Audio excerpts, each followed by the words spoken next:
Hello students.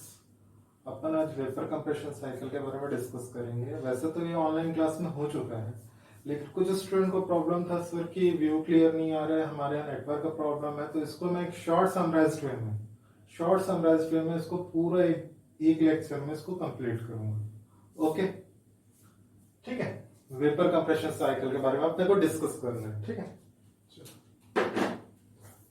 ठीक है, vapour compression cycle basic refrigerant cycle होता है। ठीक है, बेसिक साइकिल जो रहता है रेफ्रिजरेशन सिस्टम का वो है वेपर कंप्रेशन साइकिल। ठीक है, इसमें 4 कंपोनेंट होते हैं। पहला रहता है अपना इवेपरेटर, सेकंड रहता है कंप्रेसर, थर्ड रहता है कंडेंसर और ये रहता है एक्सपांशन वाल्व। ठीक है, इवेपरेटर का काम क्या रहता है? जैसे कि कोई भी कोल्ड स्टोरेज है, यहाँ पर कोई फूड रखा हुआ है, फूड है मानते हैं, ठीक है, फूड आइटम है, ठीक है। इसको कोल्ड करने का काम, मतलब इससे जो फूड को जब रखेंगे अपन रेफ्रिजरेशन सिस्टम में, उसका टेम्परेचर क्या होगा? हाई रहेगा कंपेयर टू इंटरनल सिस्टम के। ठीक है, यहां से रेफ्रिजरेंट फ्लो होगा। रेफ्रिजरेंट का टेम्परेचर क्या रहता है? बहुत कम रहता है। जब ये इवेपोरेटर में ये फूड रहेगा तो ये टेम्परेचर क्या रहेगा इसका? ये टेम्परेचर क्या रहेगा? ज्यादा रहेगा।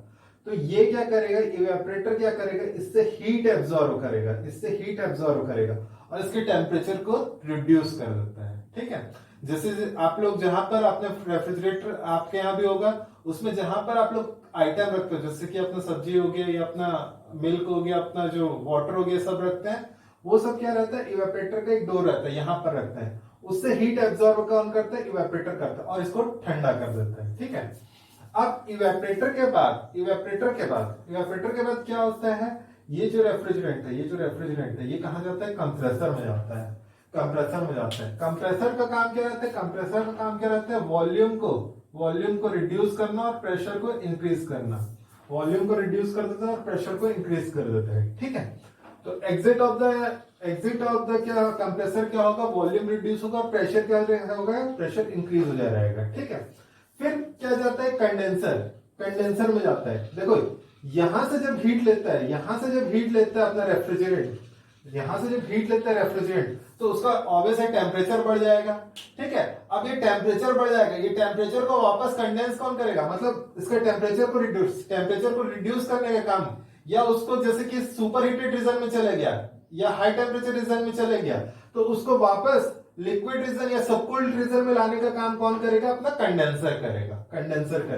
कंडेंसर से क्या होता है? हीट रिजेक्ट होता है। इस तरीके से यहां से हीट रिजेक्ट होता है। ठीक है, हीट रिजेक्ट होता है। कैसे होता है? यहां पर एक हीट एक्सचेंजर लगा देते हैं। हीट एक्सचेंजर क्या करता है? यहां पर जो हाई टेम्परेचर पर रेफ्रिजरेंट फ्लो हो रहा है, उसके हीट को एब्जॉर्ब करने का काम करता है। ठीक है, तो ये कंडेंसर का काम हो गया। ठीक है, अब देखो, अब ये कंडेंसर के बाद क्या होता है? एक्सपांशन वाल्व का काम क्या रहता है? प्रेशर को रिड्यूस करना। ठीक है, अब एक चीज ध्यान देना, यहां पर जो इवेपोरेटर में प्रोसेस होता है वो कांस्टेंट प्रेशर आता है, इसे प्रेशर कांस्टेंट रहती है। कंप्रेसर में जो रहता है वहां पर एंथैल्पी कांस्टेंट रहती है। ठीक है, सॉरी, एंट्रोपी कांस्टेंट रहती है। ठीक है, यहां पर क्या रहता है? प्रेशर कांस्टेंट रहता है। कंडेंसर में प्रेशर कांस्टेंट रहता है।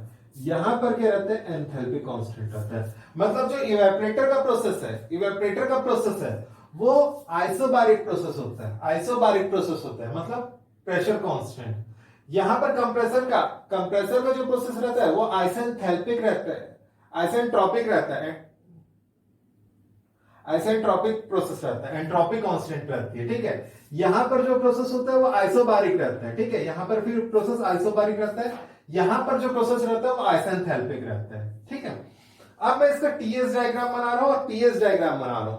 फिर इसके अलग अलग कंडीशन का एनालिसिस करेंगे कि क्या होता है। इसके टीएस और पीएस जो डायग्राम बनाने से पहले आप लोग यहां पर टीएस डायग्राम और पीएस डायग्राम में समझ लो कि कौन सा रीजन कौन सा होता है। ठीक है, यहां पर जो रीजन रहता है वो रहता है लिक्विड रीजन रहता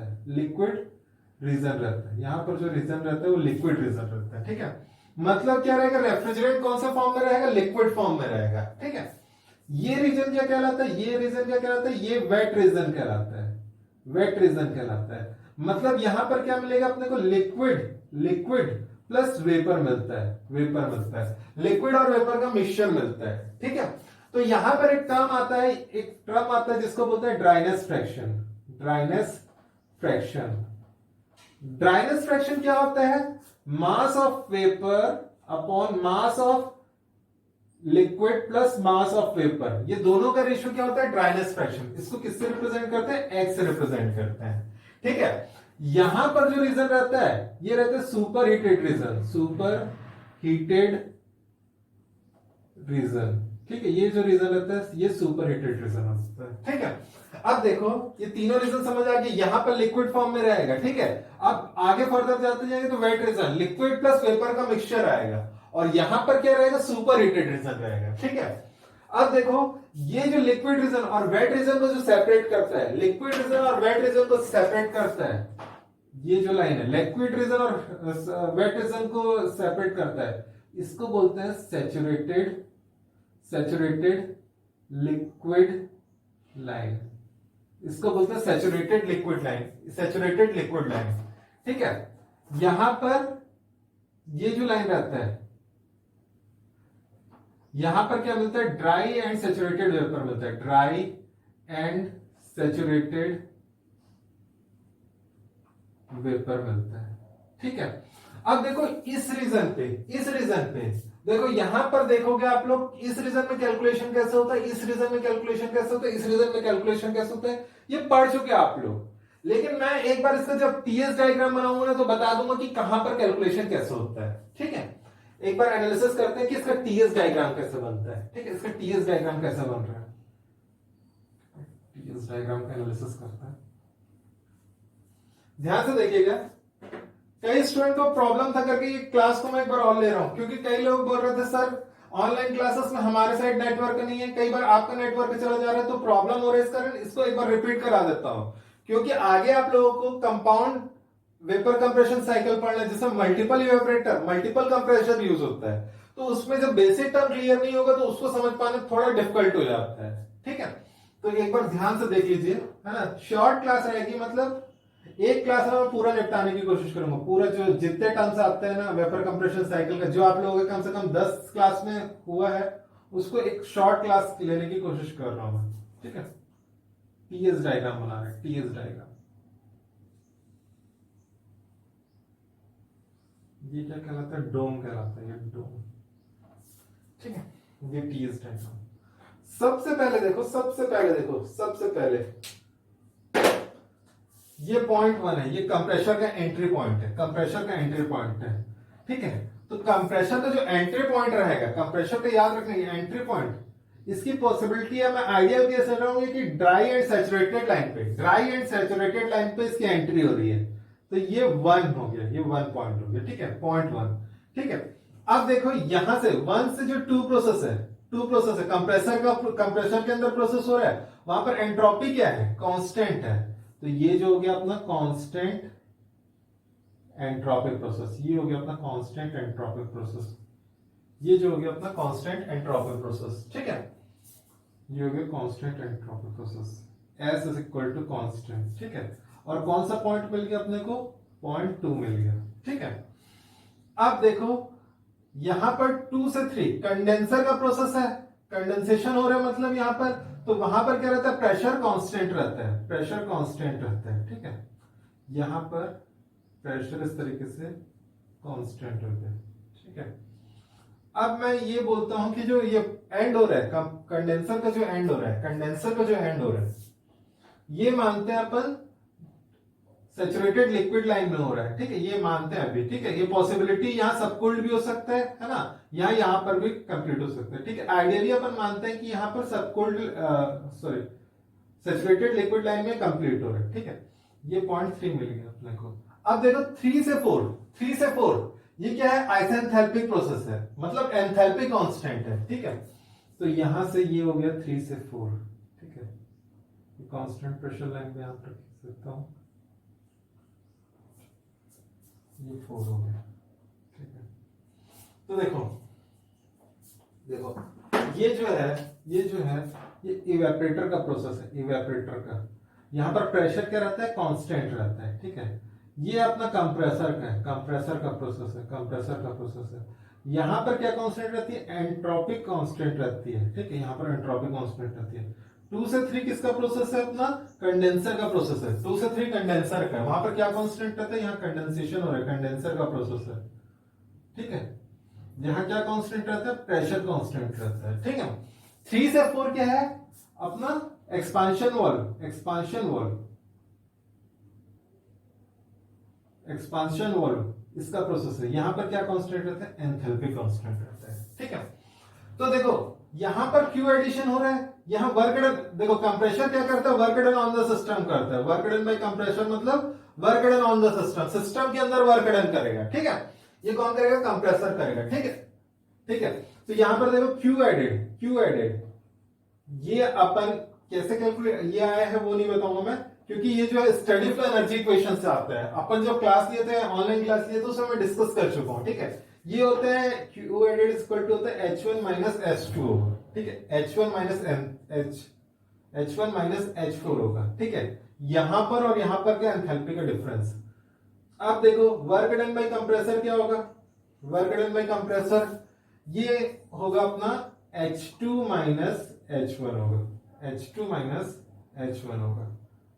Q रिजेक्शन मतलब जो Q रिजेक्ट कर रहा है कंडेंसर, वो क्या होगा अपना H3 माइनस H2 होगा, H3 माइनस H2 होगा। ये तीनों जो इक्वेशन है, ये तीनों जो इक्वेशन है, ये तीनों जो इक्वेशन है, ये आता है स्टडी फ्लो एनर्जी इक्वेशन।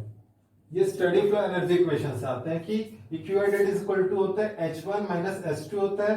ये वर्क डन बाय कंप्रेसर जो होता है H2 माइनस H1 होता है, और ये Q rejection is equal to होता है H3 माइनस H2 होता है, ठीक है।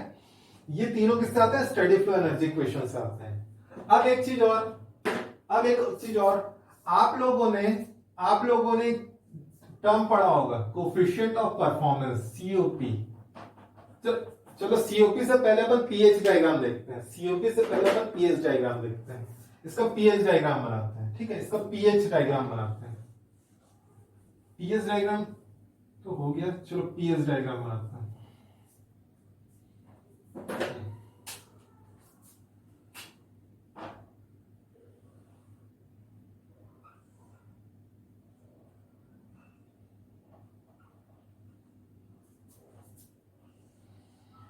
ये पीएच डायग्राम पर डोम हो गया, ठीक है। सबसे पहले क्या करेंगे, दो कांस्टेंट प्रेशर लाइन खींचेंगे, कांस्टेंट प्रेशर लाइन।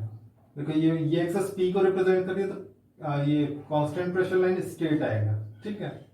ये हो गया अपना कांस्टेंट प्रेशर लाइन, ये क्या हो गया अपना कांस्टेंट प्रेशर लाइन।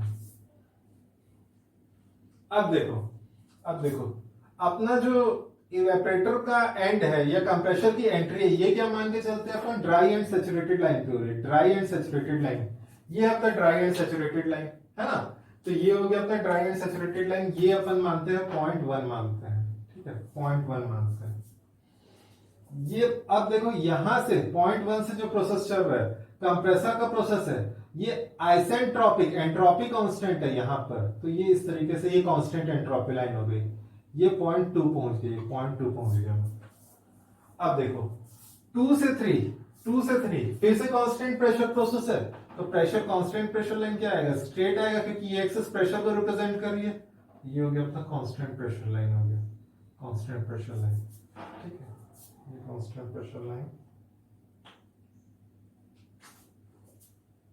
ये हो गया 1 हो गया, ये 2 हो गया, ये 3 हो गया, ये H हो गया।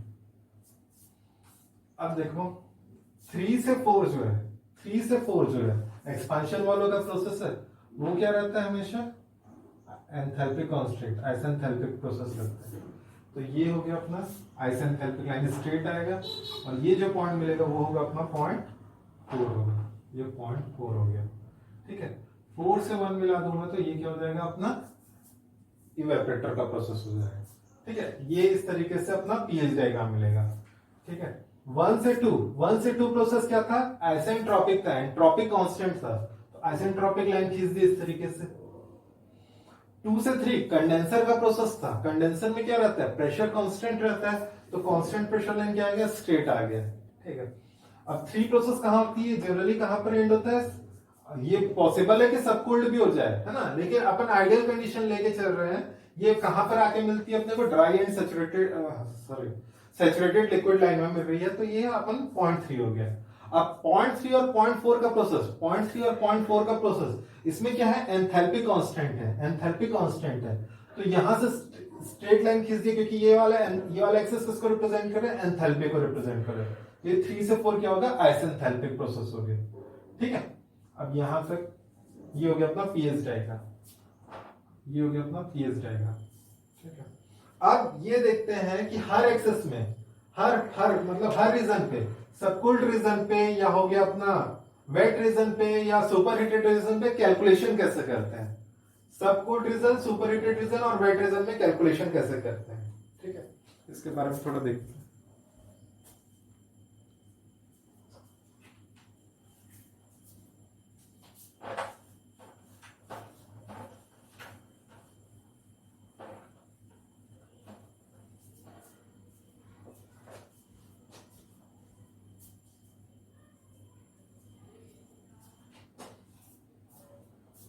एक टीएस डायग्राम बना रहा हूं मैं।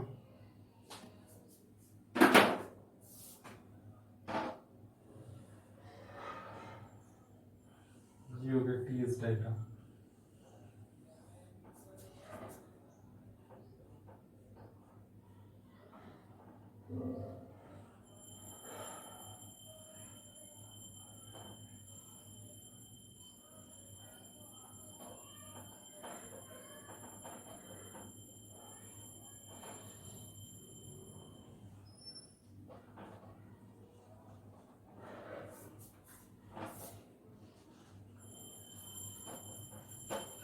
ये टी हो गया, एस हो गया। ठीक है, अब थोड़ा ध्यान से देखिएगा, ये 0.1 हो गया, 0.1 हो गया, ये 2 हो गया, ये 3 हो गया, ये 4 हो गया।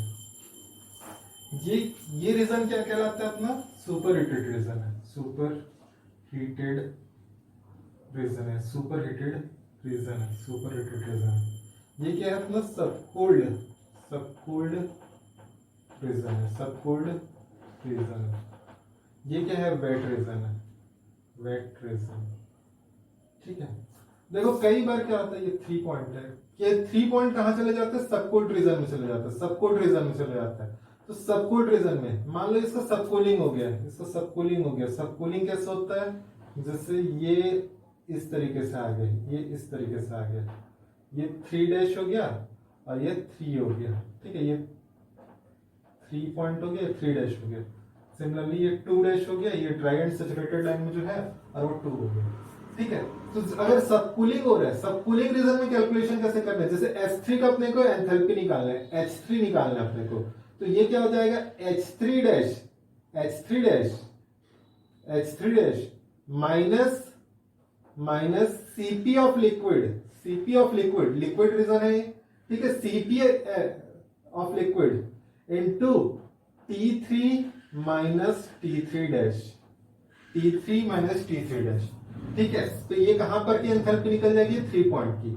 सिमिलरली एंट्रोपी निकालना है अपने को थर्ड पॉइंट का, तो ये हो जाएगा अपना S3 dash, S3 dash minus CPL, CPL into natural log, क्या हो जाएगा अपना T3 अपॉन T3 डैश हो जाएगा। नेचुरल लॉग लिया हूं मैं, ठीक है, बेस 10 नहीं है, नेचुरल लॉग है। ये CPL है, CP किसका, लिक्विड रीजन का। ये S3 डैश है, ये 3 डैश कहां की, यहां पर की एंट्रोपी है। ठीक है, यहां पर की एंट्रोपी है, यहां पर ये है, यहां पर की एंथैल्पी है। ठीक है, 3 डैश पॉइंट की। ये हो गया अपना कैलकुलेशन कहां पर, सबकोल्ड रीजन का। अब देखो वेट रीजन में, वेट रीजन में अगर कोई पॉइंट आ रहा है, जैसे कि फोर्थ पॉइंट आ रहा है, फोर्थ पॉइंट आ रहा है, ये फोर्थ पॉइंट कहां पर है, वेट रीजन पे।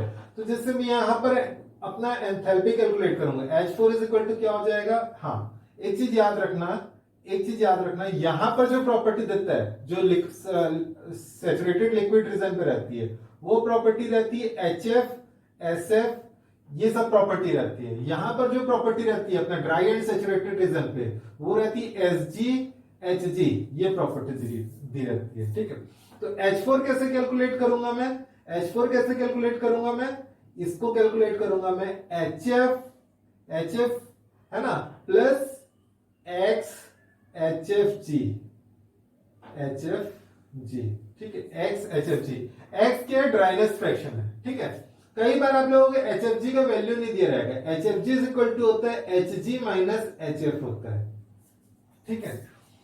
और यहां पर मैं ये एंट्रोपी कैसे कैलकुलेट करूंगा, S4 is equal to SF plus X SFG, ठीक है। यहां पर SFG इज इक्वल टू हो जाएगा SG माइनस SF होगा, ठीक, SG माइनस SF। या और क्या हो सकता है, देखो SFG इज इक्वल टू और क्या हो सकता है, ये हो सकता है HFG upon saturation temperature in kelvin, ये saturation temperature in kelvin, HFG upon saturation temperature in kelvin, ठीक है। तो ये किसका कैलकुलेशन हो गया, वेट रीजन का कैलकुलेशन हो गया। अब सुपर हीटेड रीजन में, जैसे point two superheated region पे यहां पर कैलकुलेशन कैसे करूंगा, तो यहां पर देखो S2 निकालूंगा तो ये कैसे हो जाएगा, S2 dash dry and saturation में जो प्रॉपर्टी है, प्लस Cp वेपर का अपना Cp into natural log T2 upon T2 dash, ठीक है। यहां H2 कैसे कैलकुलेट करूंगा, ये हो जाएगा H2 dash plus CPV into T2 minus T2 dash हो जाएगा, ठीक है। तो अलग अलग रीजन में कैसे कैलकुलेशन करना है उसको मैंने एक बार बता दिया है, ठीक है। वैसे ये सब चीज आप लोग पढ़ के आ रहते हो, जो अपना पावर प्लांट हो गया या अपना अप्लाइड थर्मोडायनेमिक्स रैंकाइन साइकिल हो गया, जो भी साइकिल पढ़ते हैं उसमें ये सब चीज पढ़ के आ जाता है। फिर भी एक बार देख लीजिएगा कि ये तीनों रीजन में कैसे अपन कैलकुलेशन करते हैं, जब क्वेश्चन बनाएंगे तो इसको ज्यादा क्लियर होगा। सबसे ज्यादा प्रॉब्लम कहां पर होता है, ये T2 का टेम्परेचर निकालने के लिए होता है। यहां पर S1 की एंथैल्पी निकालोगे, उसको S2 की एंथैल्पी के बराबर करोगे, ठीक है, S2 की एंथैल्पी के बराबर करोगे, सब प्रॉपर्टी दिए रहेगा, फिर यहां से अपना T2 निकालना है। इसमें T2 निकालने में थोड़ी सी दिक्कत होती है, क्वेश्चन करते जाओगे तो उससे क्लियर होते जाएगा, ठीक है। ये हो गया अपना कैलकुलेशन, अलग अलग पॉइंट पे कैसे कैसे कैलकुलेशन करते हैं।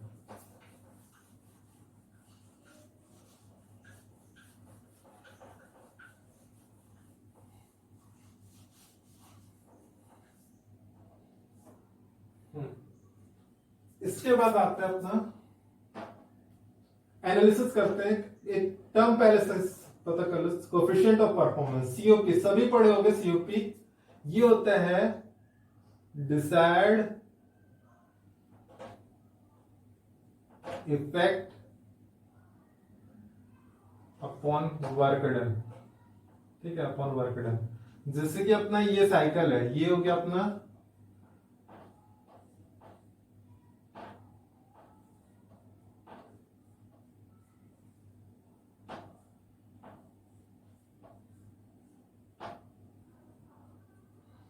ये हो गया अपना कंडेंसर हो गया, ठीक है, इवेपोरेटर हो गया, ये हो गया अपना एक्सपेंशन वाल्व हो गया,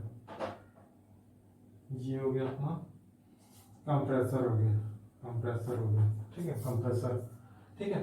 तो देखो ये क्या होता है, COP क्या होता है, डिजायर इफेक्ट अपॉन, ये होता है वर्क डन, ठीक है। डिजायर इफेक्ट, देखो अगर रेफ्रिजरेशन सिस्टम है तो अपना काम क्या है, डिजायर इफेक्ट क्या है अपना, यहां से हीट को सक्शन करना, तो ये क्या हो जाएगा, Q added upon work done, ठीक है, अपॉन वर्क डन, ये होता है COP, ठीक है।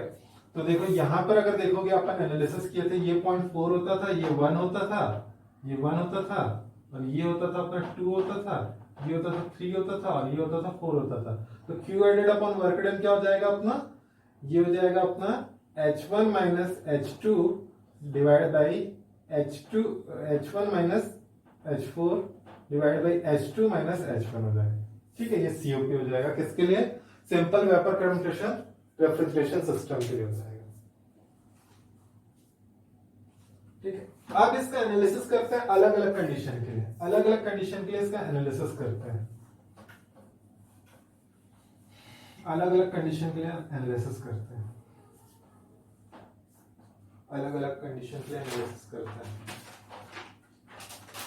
ठीक है। पहला कंडीशन है आप लोगों का हेडिंग है effect of various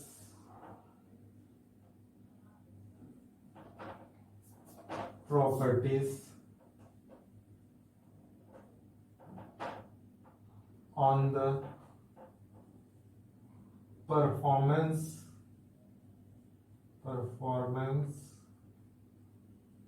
of vapor compression cycle। ठीक है, वेपर कंप्रेशन साइकिल। ठीक है, सबसे पहले है फर्स्ट है डिक्रीजिंग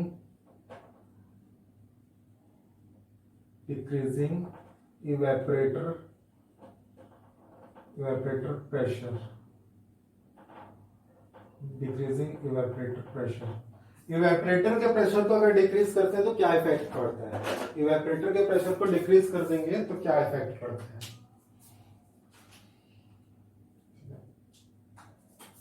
यहां पर देखिए,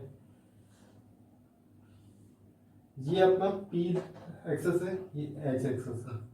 अपन क्या करना है, इवेपोरेटर के अपने को प्रेशर को रिड्यूस करना है। ठीक है, तो ये हो गया अपना आइडियल साइकिल। बना देता हूं एक, ये आइडियल साइकिल बन रहा है इस तरीके से, एक आइडियल साइकिल बना दिया, ये आइडियल साइकिल हो गया।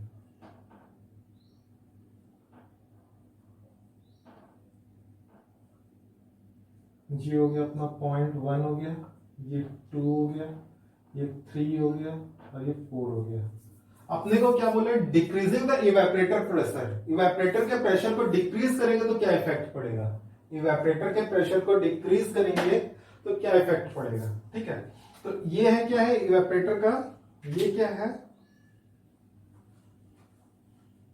ये क्या है इवेपोरेटर का प्रेशर है, ये इवेपोरेटर का प्रेशर है।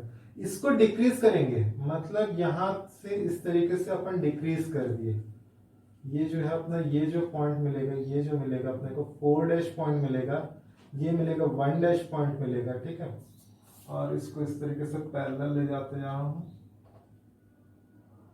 ठीक है, इस तरीके से अपने को ये पॉइंट मिलेगा, 2 डैश पॉइंट मिलेगा। ठीक है, तो ये क्या किया अपन, इवेपोरेटर के प्रेशर को डिक्रीज किए हैं। तो अपना नया ग्राफ कैसे बन गया, 1 डैश 2 डैश 3 और 4 डैश, ये नया ग्राफ बन गया। अब इस कंडीशन में ये जब करते हैं तो ये कर दिए अपन, जब इवेपोरेटर का प्रेशर डिक्रीज कर दिए तो रेफ्रिजरेशन इफेक्ट, हाँ एक टर्म आता है रेफ्रिजरेशन इफेक्ट। रेफ्रिजरेशन इफेक्ट क्या है, जो कंप्रेशर का, कंप्रेशन से जितना हीट एडिशन होता है वही क्या कहलाता है, अपना रेफ्रिजरेशन इफेक्ट कहलाता है।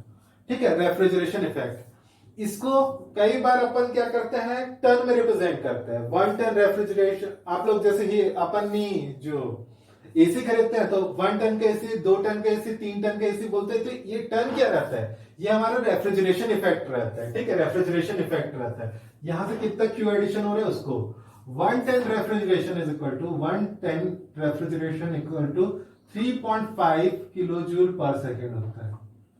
3.5 किलो जूल पर सेकेंड होता है।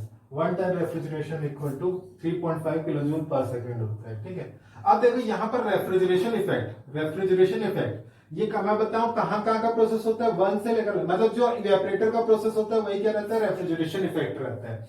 तो यहां पर देखो पहले क्या मिल रहा था, H4 माइनस H1 मिल रहा था, अब क्या मिल रहा है, H4 dash minus H1 dash मिल रहा है। तो अपने यहां पर रेफ्रिजरेशन इफेक्ट क्या हो रहा है, रिड्यूस हो रहा है, ये कम हो रहा है। ठीक है, वर्क डन बाय कंप्रेसर, यहां से लेकर यहां तक का प्रोसेस था। यहां पहले था 1 से लेकर 2 तक का प्रोसेस था, लेकिन अब क्या हो गया, 1 डैश से लेकर 2 डैश तक का प्रोसेस हो गया।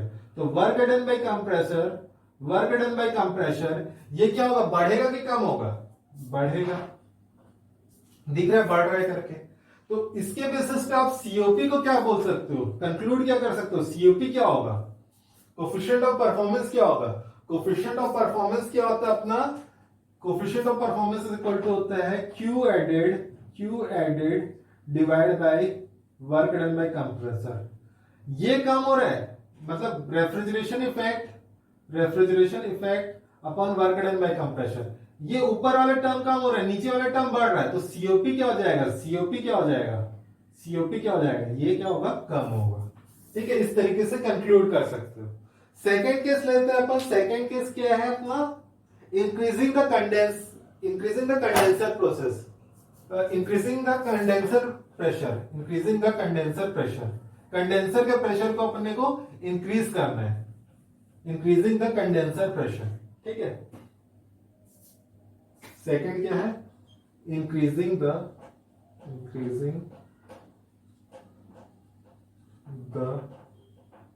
Condenser pressure. ठीक है, फिर से अपन पीएच डायग्राम बनाते हैं। ये हो गया पीएच डायग्राम, ये पीएच डायग्राम हो गया, ये हो गया अपना एक्सेस पी हो गया, ये एच हो गया। ठीक है, ये हो गया अपना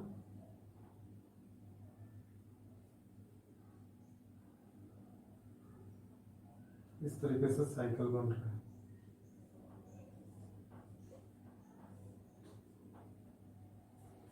ये 0.1 हो गया, ये 2 हो गया, ये 3 हो गया और ये 4 हो गया। अब क्या बोला है, किसका प्रेशर बढ़ाने बोला है, कंडेंसर प्रेशर को बढ़ाने बोला है। ठीक है, कंडेंसर को प्रेशर को बढ़ाने बोला है। ठीक है, मतलब ये कंडेंसर का प्रेशर ये वाला हो गया, इसको इंक्रीज कर रहे हैं अपन। ये कंडेंसर का प्रेशर, ये कंडेंसर का प्रेशर है, इसको बढ़ाने बोला है, ये वाले।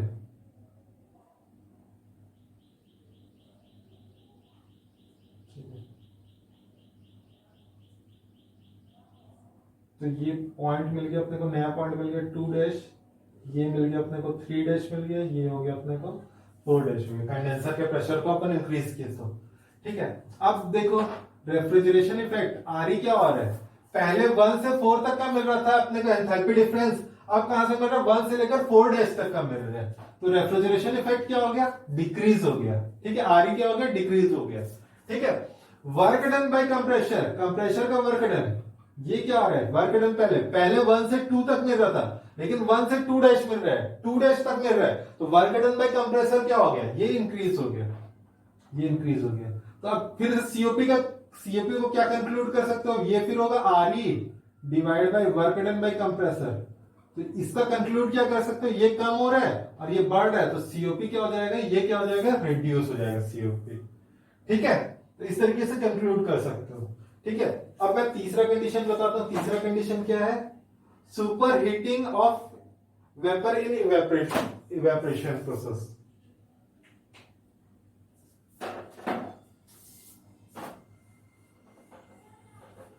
Third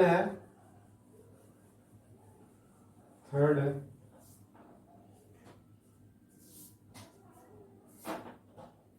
super heating of vapour in evaporator.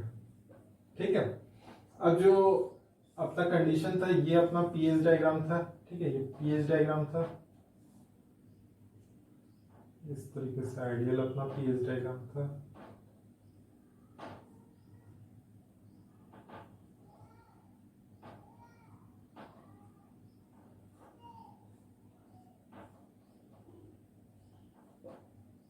जी हो गया, तो 1 पॉइंट, 2 पॉइंट, 3 पॉइंट, 4 पॉइंट। अब क्या बोले हैं, पहले तो ये आइडियल कंडीशन था, अब क्या बोले, सुपर हीटिंग करने बोले, सुपर हीटिंग करने बोले है ना। इवेपरेटर में जो है अपना वेपर, जो रेफ्रिजरेंट है उसको सुपर हीट करने बोले हैं। तो सुपर हीट कैसे कर रहा हूं मैं, ये सुपर हीट कर रहा हूं मैं,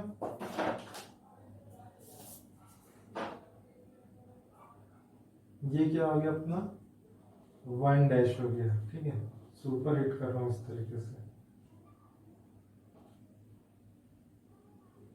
ये 2 डैश हो गया। अब फिर से एनालिसिस करते हैं, रेफ्रिजरेशन इफेक्ट क्या होगा अपना, वर्क डन बाय कंप्रेसर क्या होगा और क्या होगा, सीओपी में क्या इफेक्ट पड़ेगा।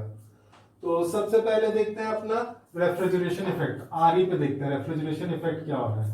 पहले क्या था, 4 से 1 था, अब 4 से 1 डैश हो गया, तो ये क्या हो रहा है, इंक्रीज हो रहा है अपना रेफ्रिजरेशन इफेक्ट। ठीक है, ये 4 से 1 डैश हो गया अपना, तो ये इंक्रीज हो रहा है। सेकेंड क्या था, work done by compressor, work done by compressor, पहले यहां सैचुरेटेड से चालू होता था, अब दोनों क्या हो रहा है अपना सुपर हीटेड रीजन में चालू हो रहा है, तो वर्क डन बाय कंप्रेसर भी इंक्रीज होगा। सीओपी के बारे में बोल सकते हैं, यहां पर देखो आरई भी इंक्रीज हो रहा है और वर्क डन बाय कंप्रेसर भी इंक्रीज हो रहा है, वर्क डन बाय कंप्रेसर भी इंक्रीज हो रहा है। तो देखो यहां पर अगर by the way refrigeration effect बहुत ज्यादा इंक्रीज हो गया और work done by compressor come increase हुआ, मतलब अगर न्यूमेरिक वैल्यू में देखे जाए तो आर की वैल्यू बहुत ज्यादा इंक्रीज हो गई और वर्क डन बाय कंप्रेसर क्या हो गया, कम इंक्रीज हुआ, तो यहां पर सीओपी क्या हो जाएगा, इंक्रीज हो जाएगा। और ठीक उल्टा हुआ, रेफ्रिजरेशन इफेक्ट जो है कम इंक्रीज हुआ, वर्क डन बाय कंप्रेसर ज्यादा इंक्रीज हो गया, तो ये क्या है, सीओपी क्या हो जाएगा, कम हो जाएगा। तो इसी कारण अपन सीओपी के बारे में कोई कंक्लूजन नहीं निकाल सकते, मे बी ये इंक्रीज हो सकता है, मे बी ये डिक्रीज हो सकता है, ठीक है। लेकिन रेफ्रिजरेशन इफेक्ट और वर्क डन बाय कंप्रेसर ये दोनों क्या होगा, अपना इंक्रीज होगा, ठीक है। अब लास्ट है सब कूलिंग ऑफ लिक्विड, सब cooling of liquid in condenser.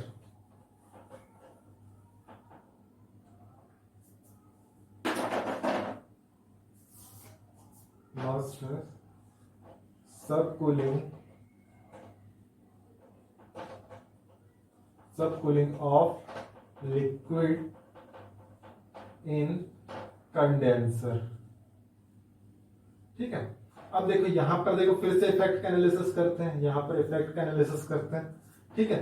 ये हो गया, फिर से P हो गया, ये H हो गया, ठीक है, PH हो गया, ये इस तरीके से डोम बन गया, ठीक है। आइडियल साइकिल बना देता हूं मैं इस तरीके से, ये आइडियल साइकिल हो गया अपना। अब क्या बोले, सब कूलिंग करने बोला, सब कूलिंग करने बोला, ठीक है। ये पॉइंट 1 हो गया, ये हो गया 2 हो गया, ये 3 हो गया और ये 4 हो गया, ठीक है। सब कूलिंग करने बोला है, ठीक है, सब कूलिंग करने बोला है। तो सब कूलिंग कैसे करेंगे, देखो सब कूलिंग तो यहाँ इस पॉइंट पे हो गया, ये इस तरीके से सब कूलिंग हो गया। पहले ये पॉइंट 3 यहाँ मिला था, अब नया पॉइंट यहाँ पर 3 डैश मिलता है, ठीक है, सब कूलिंग हो गया। तो यहाँ से ये क्या मिल गया अपने को, 4 डैश मिल गया, ठीक है, 4 डैश मिल गया। तो फिर से वही तीनों पॉइंट का एनालिसिस करते हैं, refrigeration effect, work done by compressor और ये क्या होता है, सीओपी, तीनों का एनालिसिस कर रहे हैं, ठीक है। तो रेफ्रिजरेशन इफेक्ट क्या है, पहले 1 से 4 था, है ना, पहले जो आइडियल साइकिल है 1 से 4 था, अब 1 से 4 डैश हो गया, तो रेफ्रिजरेशन इफेक्ट क्या होगा, दोनों का एंथैल्पी डिफरेंस है, तो ये क्या हो जाएगा, इंक्रीज हो जाएगा, ठीक है। रेफ्रिजरेशन इफेक्ट क्या हो जाएगा, इंक्रीज हो जाएगा। वर्क डन बाय कंप्रेसर, इसमें कोई इफेक्ट पड़ रहा है क्या वर्क डन बाय कंप्रेसर में, नहीं, ये कांस्टेंट है, तो ये क्या रहेगा, कांस्टेंट। अब सीओपी क्या होगा, ये तो रेफ्रिजरेशन इफेक्ट अपॉन क्या होता है, वर्क डन बाय कंप्रेसर। जब ये ऊपर वाला टर्म बढ़ रहा है तो सीओपी भी क्या हो जाएगा, इंक्रीज हो जाएगा, सीओपी क्या हो जाएगा, इंक्रीज हो जाएगा, ठीक है।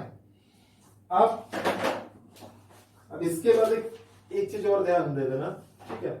इसके बाद जैसे कि लास्ट चीज है आज का, ठीक है, ये मैं ओवरव्यू दिया हूं, है ना, क्योंकि आप लोगों को ये जब तक क्लियर नहीं होगा, अभी कंपाउंड वेपर कंप्रेशन साइकिल जब चालू करेंगे तो उसको आप लोग एनालिसिस नहीं कर पाओगे, ठीक है। उसमें कैलकुलेशन में आप लोगों को काफी दिक्कत होगी अगर ये बेसिक चीज आप लोगों को क्लियर नहीं है तो, ठीक है। इस कारण एक वीडियो लेक्चर सभी का ओवरव्यू देने के लिए ऐसे बना दिया, स्मॉल समरी टाइप से। जैसे कि आप कंप्रेसर के बारे में देखते हो, कंप्रेसर के बारे में देखते हो, कंप्रेसर, ठीक है, कंप्रेसर देखो, कंप्रेसर को कि में एक टर्म आता है वॉल्यूमेट्रिक एफिशिएंसी, वॉल्यूमेट्रिक एफिशिएंसी, ये न्यूमेरिकल सॉल्व करते टाइम आप लोगों को बहुत ज्यादा आएगा। ये होता है volumetric efficiency 1 plus clearance, C is equal to clearance ratio minus C into ये V1 बाई V2 होगा, ठीक है। अब ये V1 और V2 क्या होगा, जैसे कि अपना प्रोसेस होता है, ये जो हो गया अपना इस तरीके से, इस तरीके से अपना प्रोसेस होता है,